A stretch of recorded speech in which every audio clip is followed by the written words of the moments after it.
Bueno, pues buenas noches a todos otra vez, después de tanto tiempo, después de este parón que parece casi estival. Como decía hace 15 días, hoy nos vamos a reunir para hacer lo que iniciamos hace ya un poco más de un mes, que era nuestro curso particular de Biblia, que es un curso muy básico de Biblia. Entonces es un curso que tiene un comienzo, que ya fue la primera clase que dimos, y el final, ¿cuándo será? Pues cuando Dios quiera, porque no tenemos ninguna prisa. Lo que sí tenemos que hacer es ir avanzando poquito a poquito para ir viendo un poquito lo que es la comprensión de el libro por excelencia de nuestra fe católica. Si os acordáis, os decía la última vez que, no sé si os acordáis, si os pregunto si nuestra religión es la religión del libro, ¿qué me diríais? ¿Que sí o que no? ¿Habéis escuchado alguna vez hablar de las religiones del libro? Las religiones, hay dos tipos de religiones fundamentales, ¿no? Unas son las abrahámicas y otras son las dármicas, ¿no? Las abrahámicas son las que tienen un tronco común que es Abraham, ¿no? Entonces las abrahámicas, las religiones son el judaísmo, el cristianismo y el islam. ¿A que no sabíais que el islam tiene las mismas raíces que el cristianismo y que el judaísmo? Pues ya lo sabéis. El islam, como el judaísmo, como el cristianismo, hunden sus raíces en Abraham. De hecho, Jesús sale en el Corán, o sea que sí, Abraham y los profetas y tal, ¿no? Entonces, decíamos que normalmente se hablan de las religiones del libro para hablar de las religiones abrahámicas, es decir, judaísmo, lo digo por orden de antigüedad. Judaísmo es la primera, cristianismo viene después, porque ya sabéis que Jesús fue judío, y el islam, que surge ya en el siglo VI, ¿no? En el siglo VII. Y de nuestra era después de Cristo, o sea que bastante posterior, ¿no? Entonces, decía que las religiones del libro le suelen decir a las religiones que tienen pues un libro, digamos, de cabecera. Las otras religiones que os he dicho son las dármicas. Las dármicas son el hinduismo, el janseísmo, todas estas religiones así, que muchos meten al budismo. El budismo no es una religión, para que lo sepáis. Si algún día escucháis a alguien hablar de budismo como religión, le podéis decir, no, el budismo no es una religión. ¿Por qué? Porque el budismo, una religión, para que sea religión, necesita como mínimo dos cosas: un Dios y el hombre. En las religiones abrahámicas está Dios y el hombre. En las religiones dármicas también, pero en el budismo no hay Dios. Eso se llama filosofía de vida. Es una relación del hombre con el hombre para eliminar el sufrimiento, el dolor, la muerte, intentar sublimar eso, interiorizarlo de tal manera que tengamos una vida mejor. Pero no hay una relación Dios-hombre, no hay una relación inmanente trascendente. Inmanente quiere decir lo de abajo y trascendente lo de arriba. No existe esa relación, por lo tanto el hinduismo no es una religión. Bueno, pues esa es una religión dármica. Lo que os decía es que si nuestra religión es una religión del libro, y yo os decía que no. ¿El judaísmo es una religión del libro? Sí. ¿Por qué? Porque el judaísmo está basado y fundamentada en la Torá, en lo que nosotros conocemos como el Pentateuco, que son los 5 primeros libros que tenéis en cada una de vuestras Biblias. El Génesis, el Levítico, el Génesis, el Éxodo, el Levítico, los Números y el Deuteronomio. Si vosotros abrís esos 5 libros, eso constituye lo que se llama la Torá. Bueno, pues eso, el Pentateuco, que es la Torá judía. Bueno, pues los judíos son la religión del libro porque se basan en la Torá. Y los musulmanes son la religión del libro porque se basan ¿en dónde? En el Corán. ¿El libro qué libro es? El Corán. Entonces la religión cristiana tiene una diferencia. La similitud es que también tenemos un libro, que es la Biblia. La diferencia ¿cuál es? Que tenemos algo más que la Biblia. ¿Os acordáis? Nosotros tenemos la escritura y la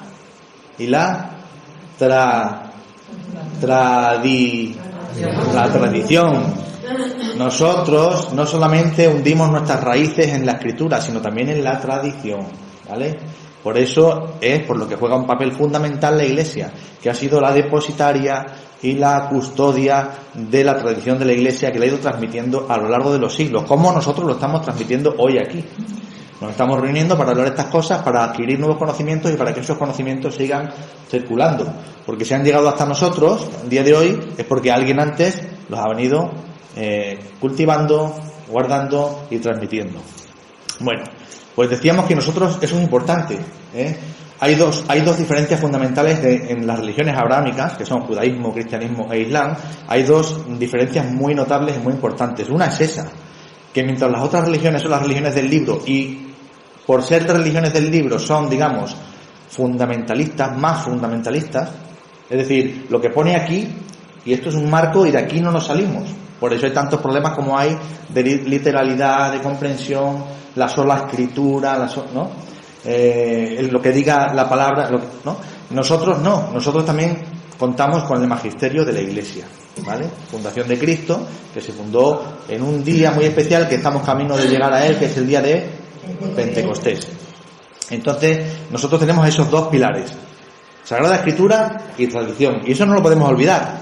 ¿Por qué? Porque eso hace de nosotros una religión flexible en el sentido de que no estamos encorsetados en lo que diga la palabra y esto es lo que hay. No, hay una tradición y hay una tradición de los apóstoles que ha sido transmitida por los obispos y ha llegado hasta nuestros días. Esa es una diferencia fundamental. Y la segunda diferencia fundamental del cristianismo con el resto de religiones es que en todas las religiones se da una línea ascendente de Dios hacia el hombre. Es Dios quien busca siempre al hombre. Y en el cristianismo la relación es descendiente. Es decir, es Dios quien busca y que sale al encuentro del hombre. Es muy distinto. No es lo mismo que el hombre busque a Dios a que Dios busque al hombre y el hombre se deja encontrar con Dios, ¿no? Eso es lo que nos cuenta la Biblia desde sus primeros relatos, ¿no? Es Dios quien sale al encuentro del hombre y se encuentra con él y establece con él sus pactos, sus alianzas y lo ayuda a caminar durante todo el trayecto hasta nuestros días en esta historia que era la historia del pueblo de Israel, que decíamos que era la Biblia.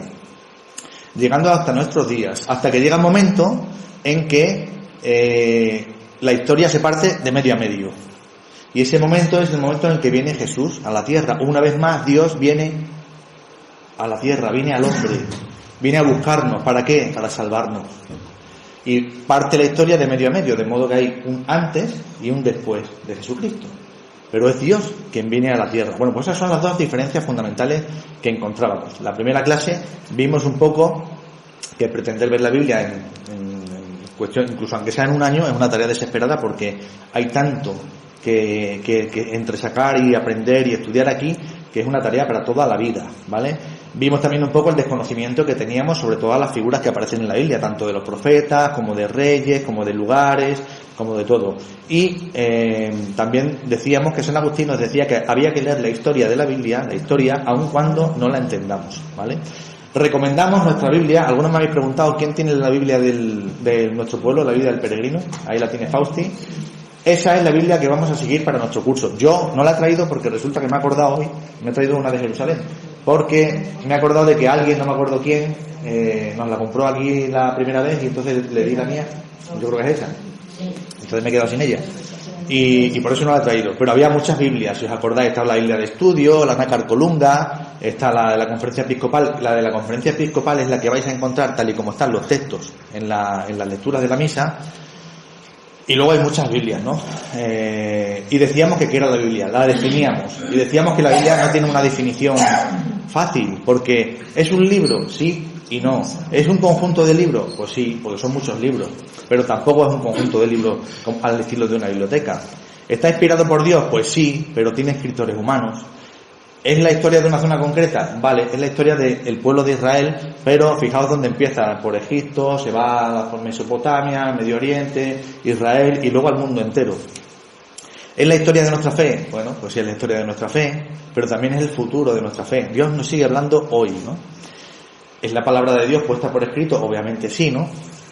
Y es algo que Dios nos quiere decir. Pues a todas estas preguntas decíamos que a todas respondemos con un sí, pero a ellas por individual decíamos que no, porque la Biblia es una historia de salvación. Y esa es la mejor definición que podemos dar de la Biblia. ¿La Biblia qué es? Es la historia de la salvación de un pueblo concreto, que es el de Israel. La historia de amor entre Dios y el hombre. Pero ese pueblo de Israel ¿se queda circunscrito en las fronteras del pueblo de Israel? No. Al final abarca el mundo entero, ¿no? Cuando Jesucristo nos da el mandato misionero al final del Evangelio de San Mateo, donde dice, id al mundo entero y anunciad el Evangelio. Por tanto, decíamos que la Biblia es una historia, un itinerario de salvación que comienza con la creación y llega pasando por las distintas alianzas, que es lo que vamos a ver hoy. Hoy nos vamos a centrar en las palabras, pasando por las distintas alianzas que hace Dios con el hombre, pues termina desembocando en Jesucristo, que es el culmen de la salvación, el culmen de toda esta historia, el cumplimiento, la plenitud, ¿vale? Entonces, la Biblia es palabra de Dios, porque Dios habla y te habla a ti, y te habla a ti aquí, y te habla a ti aquí y hoy, ¿vale? Entonces, ¿qué es la palabra? Bueno, pues la palabra Dios utiliza para hablarnos, para comunicarse con nosotros, elementos cotidianos. A mucho poco que entréis en la Biblia vais a dar cuenta de que está llena de imágenes que vamos a comprender perfectamente. El fuego, el aire, las rocas, la guerra, la lucha, la maternidad, la paternidad, es decir, figuras, el pan, el agua, figuras tradicionales, cotidianas, que nosotros entendemos cada día, ¿no? Las cosechas, las noches, las lunas. ¿Para qué? Para que nosotros entendamos su palabra por medio del lenguaje humano. Porque Dios escribe su palabra por medio de hombres, ¿vale? Ellos son los encargados de escribir la palabra de Dios, ponerla por escrito por inspiración divina. Por tanto, Dios inspira, pero el hombre escribe. Y como el hombre escribe y el hombre habla un lenguaje como el que nosotros estamos ahora teniendo, pues Dios se expresa por medio de ese lenguaje. ¿Y cómo es ese lenguaje? Pues tiene cuatro partes, ¿no? Está compuesto de cuatro partes distintas. La primera es quién emite el mensaje, el emisor. Hay una palabra que sale de alguien que la pronuncia. En este caso, yo soy el emisor de este mensaje que os está dando. En la Biblia, el emisor obviamente es Dios, que nos habla a nosotros, a nuestros corazones, al corazón del mundo. Luego hay unos receptores. En esta clase de Biblia, los receptores sois vosotros, los que tenéis los oídos atentos y recibís la palabra que yo pronuncio. En la Biblia, el receptor es el pueblo de Israel, y con el pueblo de Israel extendido al pueblo de Dios, a todos los hombres y todas las mujeres de todos los tiempos. Existe un canal que es el lenguaje. Obviamente, nosotros... ¿Me dejan la Biblia esa, por favor? Nosotros nos comunicamos de muchas maneras y de muchos modos. Tenemos lenguaje hablado, lenguaje escrito, nos comunicamos por medio de cartas, por medio de signos, por medio de señales, ¿no? Tú vas conduciendo y te encuentras una señal roja que pone stop y ¿qué haces? Paras, ¿no? Hay una señal que te ha comunicado que tienes que parar, ¿no? Entonces la Biblia, en el libro de Hebreos, el número 1, capítulo 1, versículo 1, nos dice: muchas veces y de muchas formas habló Dios en el pasado a los padres por medio de los profetas. ¿Cuál es el medio por el cual se ha valido Dios para hablar a su pueblo en la antigüedad? Y es lo que está reflejado en la Biblia. Los profetas. Los profetas. Y ahora yo os pregunto, ¿vosotros sois profetas o no? Nosotros somos sacerdotes, profetas y reyes en virtud de nuestro bautismo. Entonces somos profetas. Es nuestra labor también ser emisores y ser el canal por el cual Dios, el emisor es Dios. Nosotros seríamos en este caso el canal por medio del cual Dios habla a los demás. ¿Y cómo nosotros hablamos? Pues con palabras, pero también con signos, ¿no? Con obras, ¿no? Es decir, con obras de caridad, con palabras, con acompañamiento, con gestos, con obras de misericordia. Así se evangeliza. No se evangeliza únicamente desde un púlpito. Se evangeliza muchas veces más con los gestos que con las palabras, ¿vale? ¿Y quién es el artífice de todo este tinglado de la evangelización, de hacernos medios, hacernos canales para que nosotros podamos proclamar la palabra de Dios? Pues a aquel al que nosotros siempre invocamos cuando, estoy buscando aquí dónde está, aquí, cuando iniciamos cada reunión, que es el Espíritu Santo. Entonces, si os dais cuenta, si tenéis la Biblia, vais al Salmo 29. El Salmo 29 nos habla precisamente de cómo el Espíritu Santo nos dice: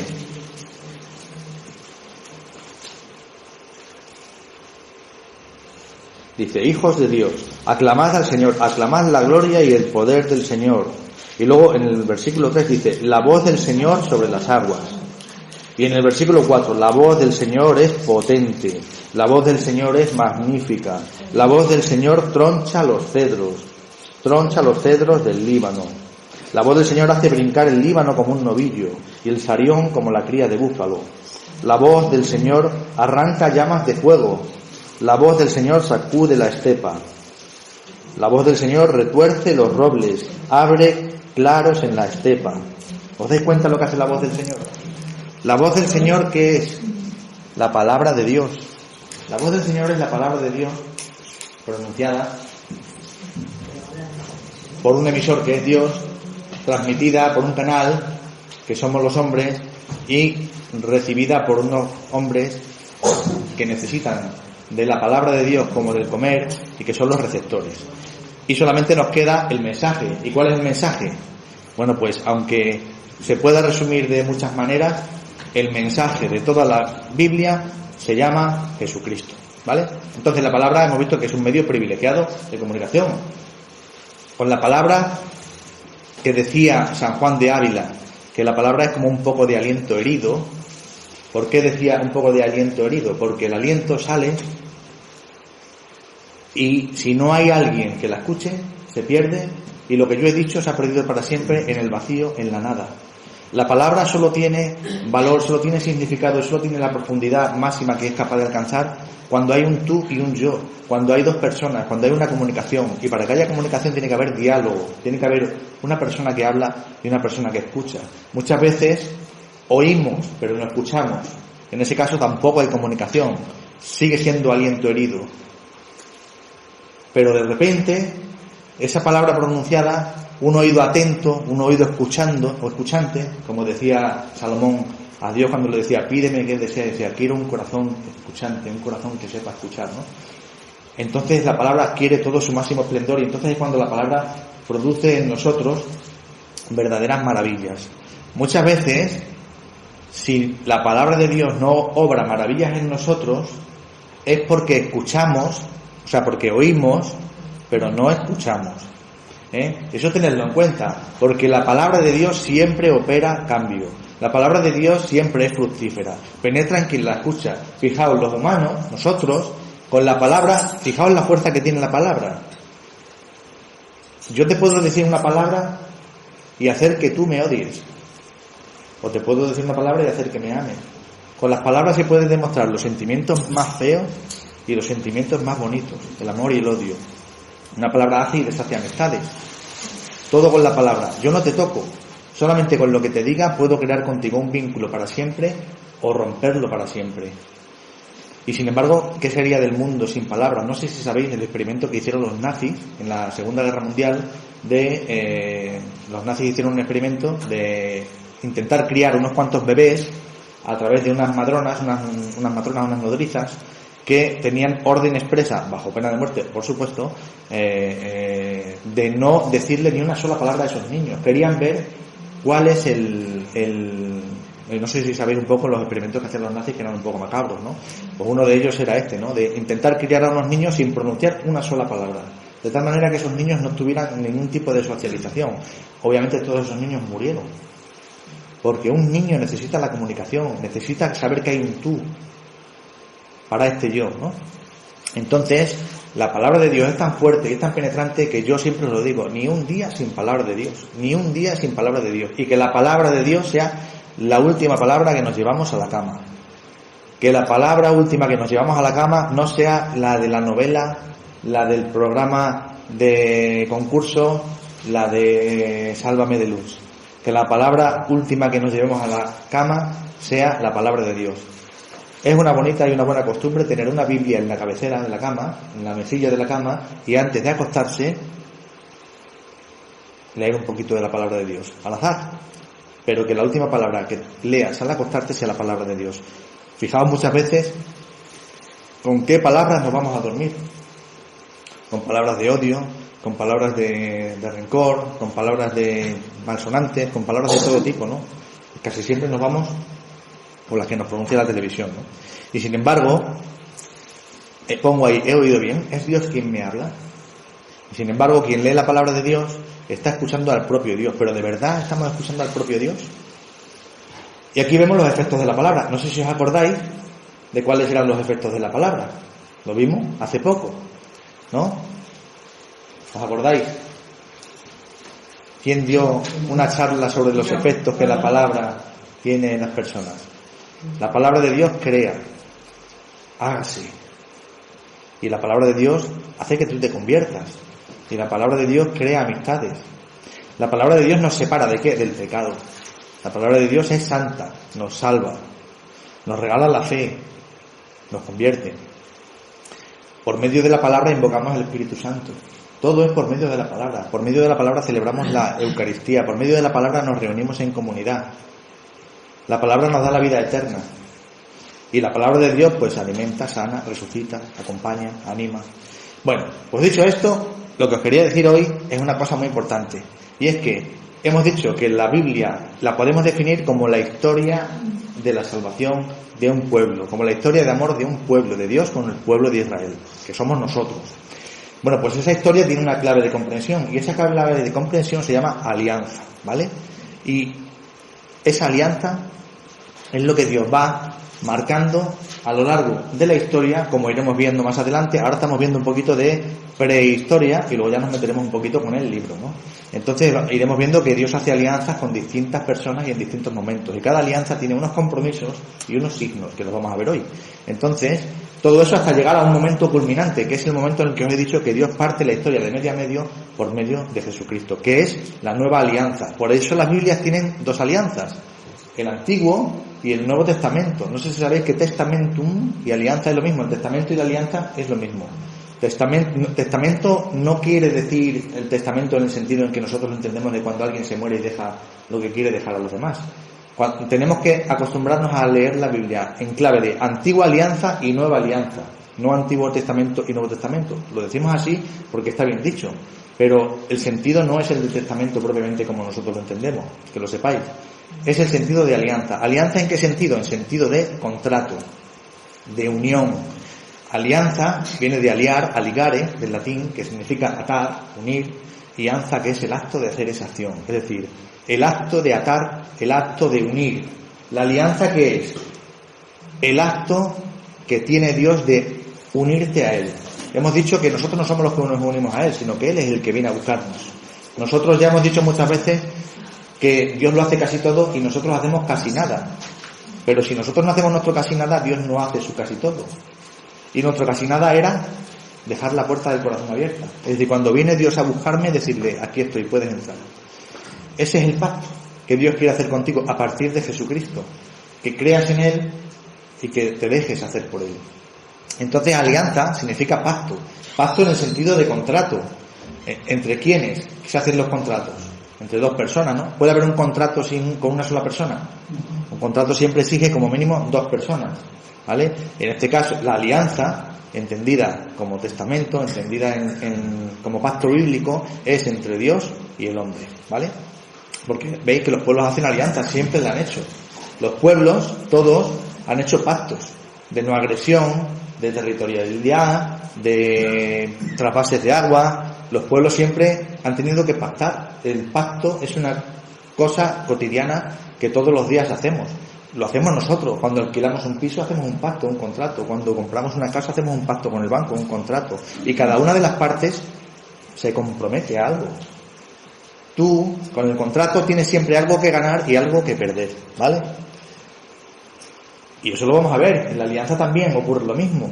Y de hecho, vais a ver como en todas las alianzas ha habido siempre algo que ganar y algo que perder, que efectivamente se ha perdido, ¿no? Hasta llegar a un momento que es cuando viene Jesucristo, en el que solo se puede ganar. Y esa es la gran diferencia que hay entre la alianza última, la alianza de Jesucristo, la nueva alianza, y las alianzas del Antiguo Testamento, ¿vale? Entonces, antiguamente, ¿os acordáis? Muchas veces lo hemos dicho, cómo eran los pactos que hacían los hombres, los contratos en los campos, cuando decía esta tierra para mí, esta para ti, o decía este año la cosecha es para mí y el año que viene para ti. El pacto era darse la mano, y se cumplía, ¿verdad? Se daban la mano y ya se había hecho un pacto, eso era la alianza. La garantía era la propia palabra, la garantía era la palabra de uno. Por eso decimos, te doy mi palabra. Te doy mi palabra, fijaos. Hoy eso ha perdido todo su significado, todo su valor. Hoy, incluso teniendo los contratos bien atados ante notarios, aún así los rompemos. Aún así los incumplimos. Entonces, hemos perdido algo. Desde luego, hay algo que tenemos que recuperar, ¿no? En los esposos, las alianzas.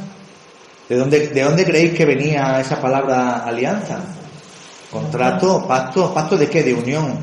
En la riqueza y en la pobreza. En la salud y en la enfermedad, ¿no?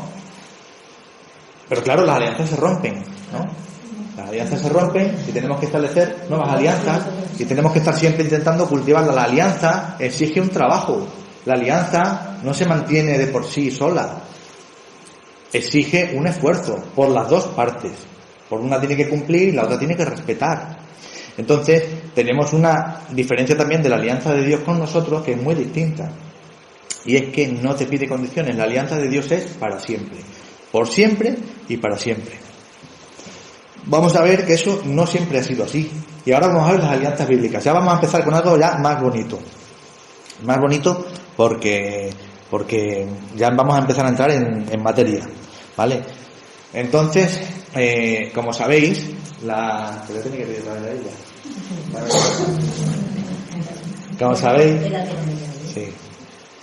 como sabéis, no sé si sabéis cuántas alianzas, cuántos pactos hay de ella. ¿Sabéis alguno cuántos pactos hay? ¿Cuántas alianzas ha hecho Dios con el hombre a lo largo de todo el Antiguo Testamento hasta establecer la alianza última y definitiva con Jesucristo? ¿Cuántas alianzas ha hecho Dios con el hombre? ¿1, 2, 5, 200.000? No tanto, hay que recortar un poquillo ahí. No son tantas. Vamos a ver que son muy poquitas, pero son muy importantes. Y vamos a ver qué ha pasado en todas y cada una de ellas. Entonces, la primera de todas, eso vamos, es facilísima, ¿no? Facilísima, además porque la estáis viendo en la pantalla, ¿no? Si no veremos a ver si era tan facilísima, ¿no? La primera de todas las alianzas que ha hecho Dios con el hombre ha sido la que ha hecho con Adán y Eva, ¿no? Os vais a Génesis 1 y vais al capítulo 26. ¿Y cuál es la alianza?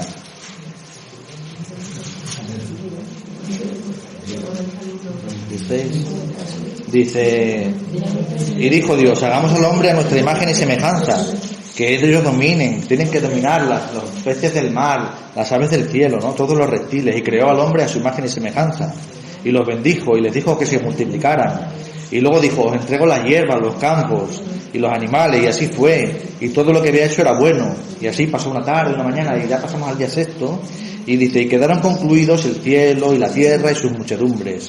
Y para el día séptimo había concluido Dios toda su tarea, y descansó el séptimo día de toda su tarea. Y bendijo Dios el día séptimo, acordaros de esto, y bendijo Dios el día séptimo y lo consagró, porque ese día descansó Dios de toda su tarea de crear, ¿vale? Es decir, Dios bendijo el día séptimo.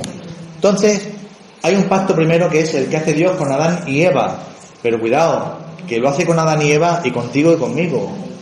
No olvidéis nunca que Adán y Eva somos nosotros, ¿vale? Entonces, hemos dicho, en todos los pactos hay un mediador, una persona con la cual Dios hace el pacto, una promesa, las condiciones que se hacen de ese pacto y un signo. No es un contrato. En un contrato de arrendamiento de una vivienda, ¿el mediador quién es? Pues el que va a ser el inquilino.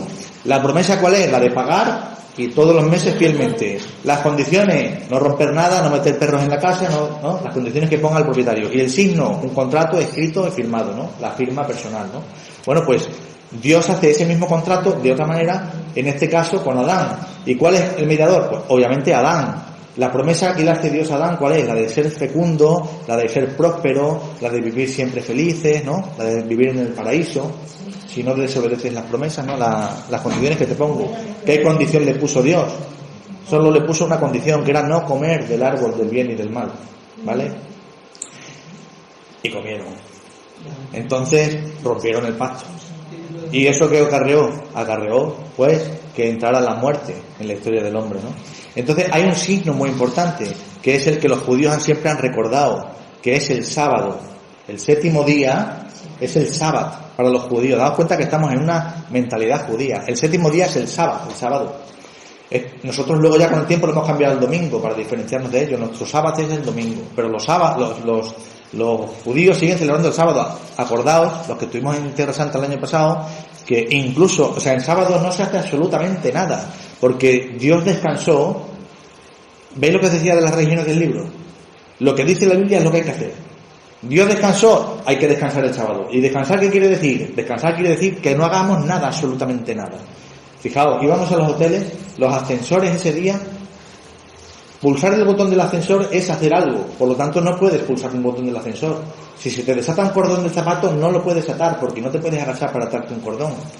Si tienes la luz de tu casa encendida y te has olvidado de ir a apagarla, la tienes que dejar encendida todo el día, porque no puedes subir a apagar la luz, porque estás haciendo un trabajo, no estás descansando. Es decir, es una cuadriculez, ¿sabes? Que es exagerada, ¿no? Entonces, nosotros lo hemos pasado el domingo y nosotros no tenemos, ellos se pasan por defecto y nosotros por exceso, ¿no? Pero es verdad de que no se puede hacer nada. Bueno, pues Dios no trabajó ese día, por lo tanto, ese día no se puede trabajar. Y el pacto que hace Dios con el hombre es guardar el sábado. De ahí viene, cuando leáis toda la Biblia, cada vez que se hable del sábado, respetar el sábado, ¿qué hacía Jesús? ¿Respetaba el sábado o no? No. Bueno, lo respetaba, pero no lo absolutizaba. Es decir, si el sábado había que dar de comer a una persona, ¿no? Le daba de comer. Claro, eso le acarreaba a muchos enemigos, porque no había que dar de comer, aunque tuvieras hambre. Si se te caía un burro a un pozo, tenías que dejar que el burro se muriera o ir al día siguiente a ver si estaba vivo, ¿no? Pero si Jesús te decía no, si pasa eso, tienes que sacar al burro. Es decir, el sábado, ¿y qué decía? El sábado está para el hombre, no el hombre para el sábado, ¿no? Pues eso es una diferencia importante. Es decir, daos cuenta de que el sábado es un elemento muy importante en toda la historia de Israel y en todo el judaísmo, ¿vale? La segunda alianza que hace Dios con los hombres, una alianza muy bonita, que es la que hace con Noé, pero la hace con Noé y la hace con toda su familia. Y le dice: yo hago un pacto contigo. Génesis capítulo 9, versículo 9. Yo hago un pacto con vosotros y con vuestros descendientes, con todos los animales que os acompañaron, aves, ganado y fieras, con todos los que salieron del arca y ahora viven en la tierra. Hago un pacto con vosotros. El diluvio no volverá a destruir, ni habrá otro diluvio que devaste la tierra. ¿Os dais cuenta? Entonces, ¿cuál es la promesa? El mediador es Noé. La promesa es no volver a destruir el mundo. Esa es la promesa que hace Dios con el hombre. ¿Y cuáles son las condiciones? Las condiciones que le pone es no beber sangre de animales ni derramar sangre humana. Esas son las condiciones que Dios pone al hombre. Vemos que va habiendo un crecimiento en orden moral, ¿no? Es decir, ya no se bebe la sangre de los animales, que nosotros no somos salvajes, ya no se matan a las personas, que nosotros tenemos una relación Dios-hombre y somos todos hermanos, ¿no? Todavía no ha llegado eso ahí, llegará con Moisés, ¿no? Con las tablas de la ley, pero ya hay un pequeño atisbo de que el hombre tiene una cierta dignidad, entonces no se puede derramar su sangre, y el signo es el arco iris, ¿vale? Pone, el arco iris salió cuando Noé. Exactamente, sale el arco iris y dice Dios: así como este arco iris está aquí, cada vez que lo vea me voy a acordar de este pacto que ha hecho contigo. Leedlo, muy bonito. Leed el capítulo 9 del libro del Génesis y vaya a ver qué bonito. Y dice Dios: Cada vez que salga el arco iris, recordaré este pacto que he hecho con vosotros para no olvidarlo. Y por eso el pacto es el arco iris. Cada vez que veáis un arco iris, acordaos de que en ese momento Dios está diciendo: hice un pacto con Noé. Y con Noé lo hice contigo. No hagas elementos extraños, idólatras. No trates a tus hermanos como no te gustaría que te trataran a ti. La tercera alianza que hace Dios, la tercera alianza la hace con Abraham, ¿verdad? Esa sí la conocemos todos. Y si nos vamos al 17, Génesis 17, capítulo 2, dice: haré una alianza contigo, haré que te multipliques sin medida. Esa es la alianza que hace Dios con Abraham. ¿Cuál es el mediador? Abraham, Dios y Abraham. Siempre Dios por medio de Abraham, ¿vale? Por medio de Abraham, mediador, porque por medio de Abraham hace el pacto con toda la familia, con toda la tribu, con toda la tierra. O sea, él es el mediador, pero el pacto lo está haciendo con nosotros, no lo olvidéis. ¿Cuál es la promesa que le hace Dios a Abraham? Una descendencia numerosa como las estrellas del cielo, como los granos de arena que tienen las playas del mar, ¿no? Y la bendición por todas las generaciones, ¿no?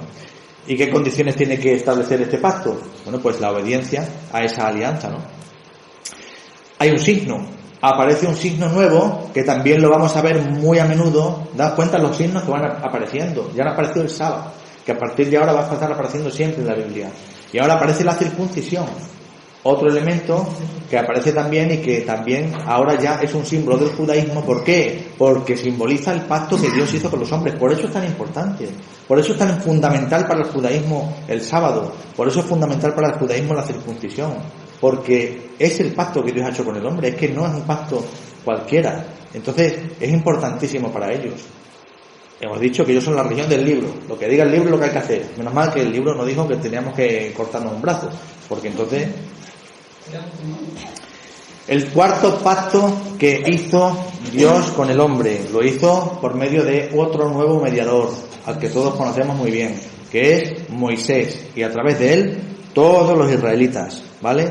Entonces, si nos vamos a Génesis 19, 5 y 6, dice...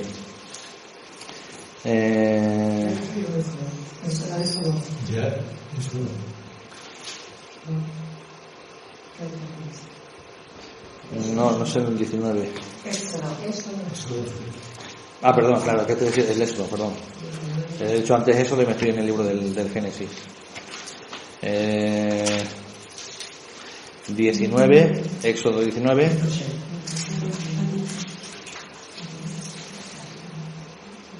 Bueno, 5. Por tanto, si queréis obedecerme y guardar mi alianza entre todos los pueblos, seréis mi propiedad. Porque es mía toda la tierra, vosotros vais a ser mi propiedad. Seréis un pueblo sagrado, un reino sacerdotal. Y esto es lo que debes decir a los israelitas. Y Moisés fue y se lo dijo. Y ahí fue donde se establece el pacto con las tablas de la ley, ¿vale? Entonces, el mediador es Moisés. La promesa es que Dios va a ser el Dios del pueblo. A partir de ahora yo seré vuestro Dios. La condición, ¿cuál va a ser? Guardar la ley, las tablas de la ley, los mandamientos, ¿vale? Y el signo será la Pascua, el paso. ¿Por qué? Porque Moisés, ¿qué fue lo que hizo? Sacar al pueblo de Egipto, liberarlo de Egipto y llevarlo a la tierra prometida. Y ese paso es el que es celebrado en cada Pascua. Nosotros cada vez que celebramos la Pascua estamos celebrando la salida del pueblo de Israel de Egipto, ¿vale? Que llevó a cabo Moisés. La quinta alianza, la que hace Dios con David. Otra alianza muy importante. Nos vamos acercando cada vez más a alianzas que tienen cada vez más peso. Que vaya al segundo libro de Samuel, capítulo 7,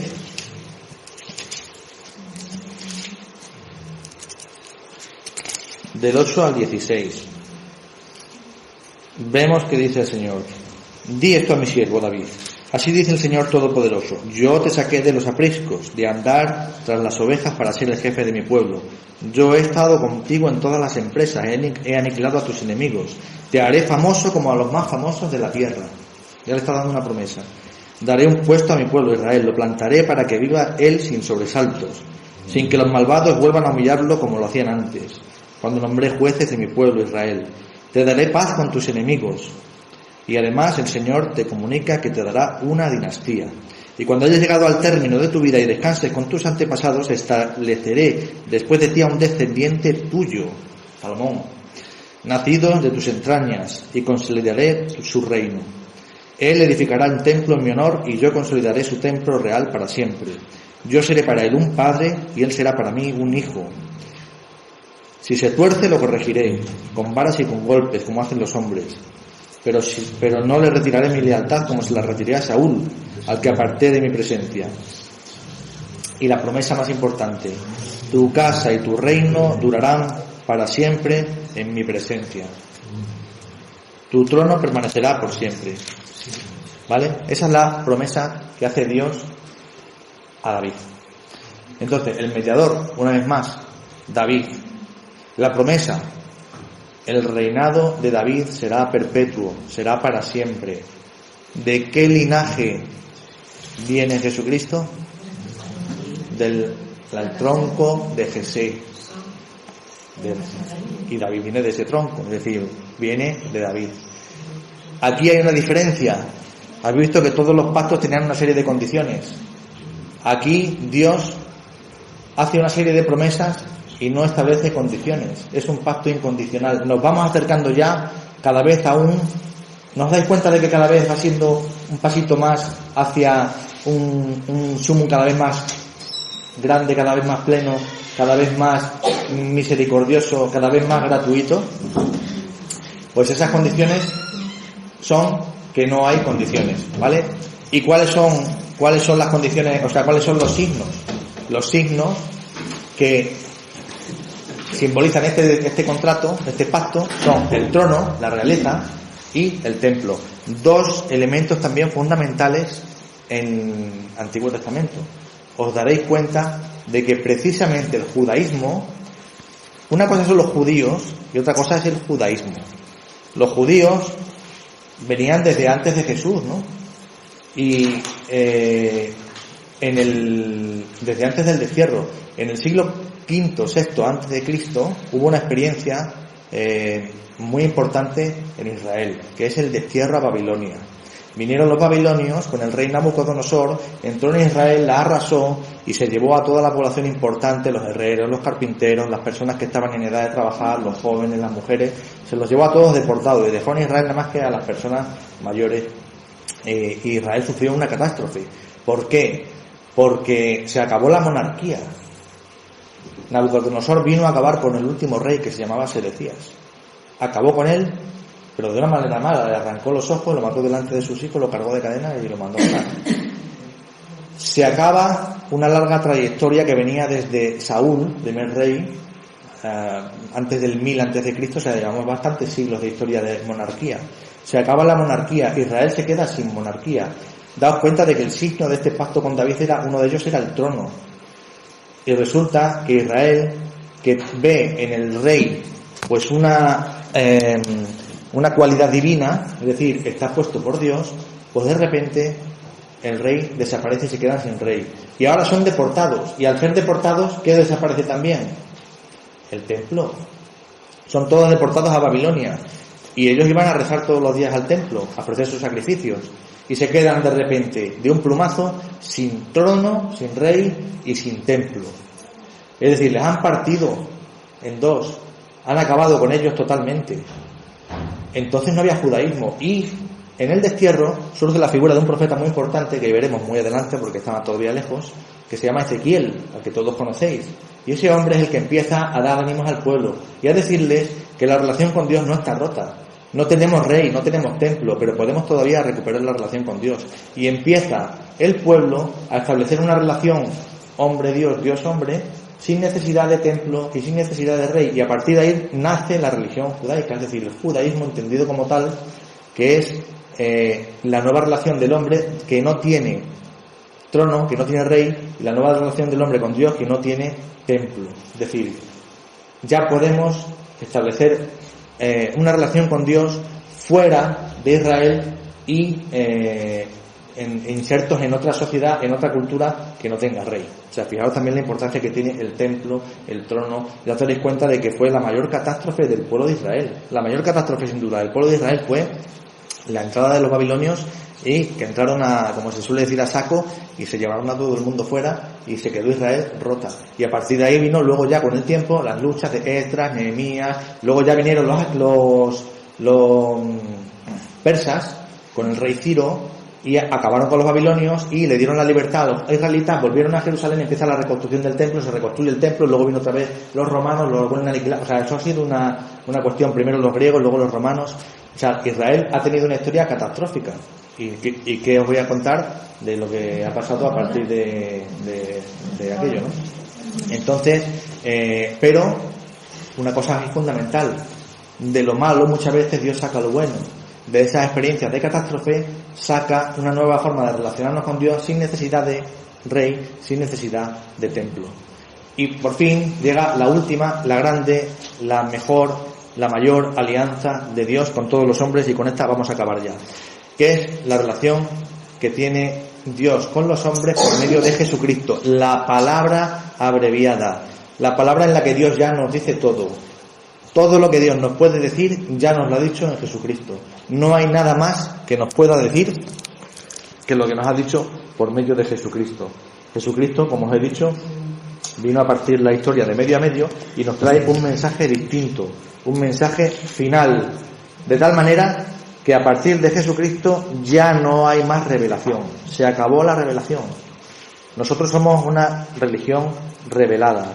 Bueno, pues a partir de Jesucristo ya Dios ha revelado todo y ya no tiene nada más que decir nuevo. O sea, tiene muchas cosas que decir, obviamente, pero con Jesucristo se llega al culmen, a la finalización de esa alianza de Dios con su pueblo, que ya habéis visto que con Adán y Eva, con Noé y con su familia, con Abraham, con Moisés y con David, pues ha venido estableciendo una serie de pactos que al final todos, por unas cosas o por otras, se han ido rompiendo. Y siempre son los hombres. Hasta que cuando llegó la alianza con David, ya Dios hizo un pacto incondicional en el que dijo: no, a partir de ahora tenéis que esperar a que venga ¿quién? Fijaos que han tardado más de 1000 años en venir, 1000 años en venir. Jesús, un milenio, esperando la llegada del Mesías. Los judíos siguen esperándolo. Los judíos creen que el Mesías también ha venido. Nosotros creemos que el Mesías es Jesús, porque lo es, ¿no? Entonces, fijaos la importancia que tiene Jesús. Desde ese pacto incondicional de Dios con los hombres por medio de David, diciéndoles que de David saldrá el rey del mundo, que ese trono, esa realeza permanecerá para siempre, no se ha vuelto a romper, no ha vuelto a haber más pactos. Ese pacto ya era incondicional, no se puede romper porque no había condiciones. Al no haber condiciones no hay nada que romper. ¿Y Dios qué hace siempre? Pues perdonar y perdonar y perdonar, ¿no? Ya lo veremos con el libro cuando lleguemos al libro de los jueces, ¿no? Donde hay una escena en 4 actos que siempre es: el hombre peca, Dios castiga, el hombre se arrepiente, Dios perdona. Pecado, castigo, arrepentimiento, perdón. Pecado, castigo, arrepentimiento, perdón. Cada uno de los jueces va repitiendo siempre ese mismo esquema, ¿no? Y Dios va perdonando siempre hasta que llega el perdón de los perdones, que es Jesucristo. Entonces, el mediador ya es Jesús, pero ya no es con el pueblo de Israel, es con toda la humanidad, con todos los hombres, ya no solo de todos los tiempos, sino incluso, acordad lo que dice el credo: y bajó a los infiernos. Y de todos los tiempos, de todas las épocas y de todos lados, dimensiones, ¿no? La promesa es el cumplimiento de todas las promesas, lo que le prometió a David. Y las condiciones, muy sencillas: creer, bautizarse y amar a los demás. Los 10 mandamientos que Dios le dio a Moisés, Jesucristo los condensa en 2: amar a Dios sobre todas las cosas y al prójimo como a ti mismo. Fijaos, Dios ha venido a salvar, ¿vale? Entonces, aquí lo vamos a dejar, porque ya solamente quiero decir una cosa muy importante, que es el signo por excelencia de esta nueva alianza que Dios hace con los hombres por medio de Jesucristo. Es el que todos conocéis y celebráis, que es la Eucaristía. Dios ha venido para quedarse, Dios ha venido para estar con nosotros. Iba a leer Mateo 26, no lo he leído al final, 28. Dios ha venido a quedarse. ¿Os acordáis que siempre os digo que hay 3 presencias reales de Cristo en la tierra? Una de ellas es la palabra de Dios, otra de ellas es la Eucaristía y la otra de ellas es la comunidad, ¿vale? Entonces, fijaos, quien ha ido hoy a misa ha estado 3 veces con Jesucristo de formas distintas. Ha estado con Cristo en la Eucaristía, ha estado con Cristo en la palabra que estamos manejando ahora y ha estado con Cristo en la comunidad reunida ahora en su nombre. Sabéis que donde 2 o más se reúnen en su nombre, ahí está Él en medio de nosotros. Esa es la fe que nosotros profesamos. Entonces, el Evangelio de Mateo, capítulo 26, versículo 28, nos dice: esta es mi sangre de la alianza que se derrama por todos para el perdón de los pecados. La sangre de la alianza. Jesucristo ha venido a hacer una nueva alianza, un pacto nuevo, definitivo, supremo, acabado. Ha venido a decir, se acabó. A partir de ahora, si la alianza que hizo mi padre con David era incondicional, la que yo voy a hacer ahora con vosotros es incondicional y gratuita. Es decir, estáis salvados por el poder redentor de la sangre de Cristo. Y eso es muy importante, porque Cristo, como decía Chus Villarroel, ha pagado nuestra cerveza. ¿Os acordáis de aquella parábola de la cerveza en la que van una serie de amigos a un bar a tomar una cerveza y entre esos amigos está el hijo del dueño del bar y el hijo le dice a su padre: papá, esta ronda la pago yo, no se la cobres, ¿no? Y cuando van los amigos a pagar la cerveza, dice: ¿cuánto te debemos? Y dice el dueño del bar: no debéis nada. Dice: ¿cómo no vamos a deber nada si no hemos pagado? Y dice: no, pero lo ha pagado mi hijo, por tanto no debéis nada. Y ellos se quedan así extrañados porque dicen: bueno, pues entonces no debemos nada. ¿Lo hemos pagado? No. ¿Se debe algo? No. ¿Está pagado? Sí. Y yo digo, ¿no es lo mismo que hizo Jesucristo con nosotros? Él ha pagado nuestra cerveza con el poder salvífico de su sangre. ¿Debemos algo? No. ¿Se debe algo? No. ¿Está pagado? Sí. ¿Lo ha pagado alguien? Sí. Jesucristo. Y daos cuenta de que Él habla de su sangre. Jesucristo es el Cordero de Dios que quita el pecado del mundo. En el antiguo Israel, también lo veremos, los sacrificios eran pues un cordero que se sacrificaba y esa sangre era la que la que expiaba los pecados, ¿no? ¿Os acordáis el Yom Kippur? ¿Sabéis lo que es el Yom Kippur? Una fiesta muy, muy famosa entre los judíos, era que se traían dos cabras, 2 carneros, y sobre uno de ellos se imponían las manos y, como si digamos, le ponemos todos los pecados del pueblo. El otro se sacrifica a Dios y el que tiene los pecados se lanza al desierto y se le deja ahí para que muera, ¿no? Y es una manera de que hemos sacado los pecados del pueblo, ¿no? Ese es el día del Yom Kippur, el día de la expiación, ¿no? Y con la sangre del cordero pues expían los pecados, ¿no? Rociaban el altar, es un rito sacrificial, y esa sangre derramada purificaba al hombre de sus pecados, ¿no? Por eso Jesucristo es el Cordero de Dios que quita el pecado del mundo, no de Israel, no de la tribu del mundo. Y la sangre de Dios, de Jesús, tiene un poder infinito. Y nosotros, cada vez que celebramos la Eucaristía, recordamos ese acontecimiento.